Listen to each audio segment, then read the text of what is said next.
ఈనాటి ముఖ్యాంశాలు.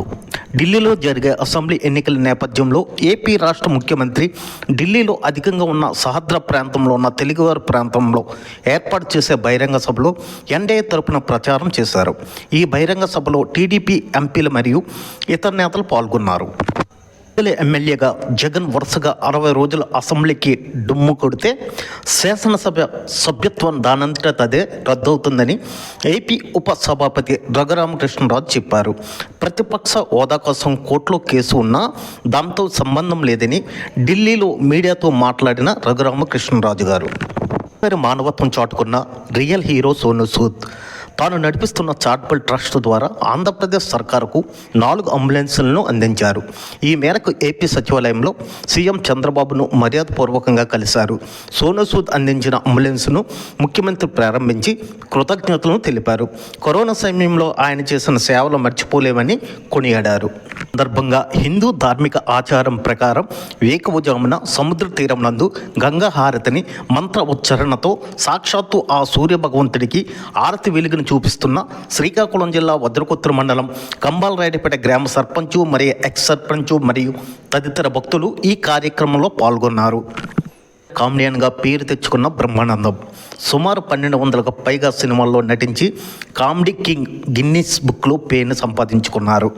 బ్రహ్మానందం గారు సినిమాలో నటించాలంటే రోజుకి 1 లక్ష నుంచి 4 లక్షల వరకు రెమ్యునరేషన్ తీసుకుంటారట. పలాస వచ్చిన రైల్వే జనరల్ మేనేజర్ పరమేశ్ ఫంకల్ను పలాస శాసనసభ్యురాలు శ్రీమతి గౌత శిరీష గారు కలిసి వినతిపత్రం అందించారు. పలాస సంతోషమాత ఆలయం దగ్గర రైల్వే వంతెన పనిని తొందరగా పూర్తయ్యేటట్లు మరియు పూండిలో కొన్ని రైళ్లు ఆగేటట్లు చూడమని వినతిపత్రం వివరించారు.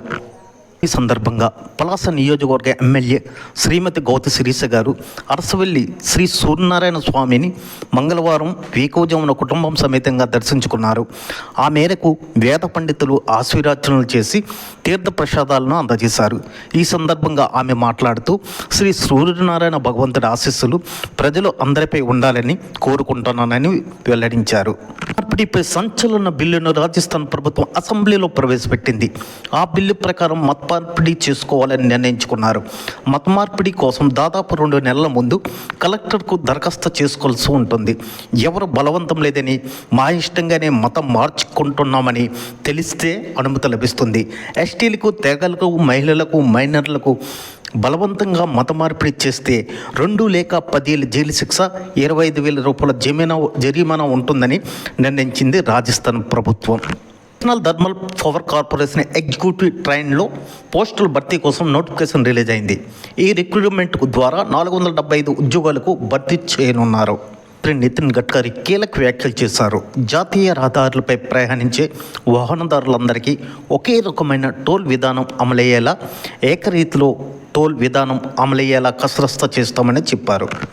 ప్రపంచ క్యాన్సర్ దినోత్సవం సందర్భంగా బంజారా హిల్స్లోని బసవతారక్ క్యాన్సర్ హాస్పిటల్లో ఉచిత క్యాన్సర్ టెస్టులను చేయనున్నారు. అందుకు దయచేసి ఎవరైనా పేషెంట్లు ఉంటే ఉచితంగా ఆ క్యాన్సర్ హాస్పిటల్కి వెళ్ళి ఉచిత క్యాన్సర్ టెస్టులు చేయించుకోవాల్సింది. గోదావరి జిల్లాలో పోలీసులు మరియు రవాణా శాఖ వారి మధ్య అవగాహన ర్యాలీ మానవహారంతో ప్రారంభమైంది. మద్యం చేసి డ్రైవింగ్ చేయరాదని, హెల్మెట్ లేకుండా బైక్ తొక్కరాదని additional SP V Bhimarao garu మాట్లాడారు.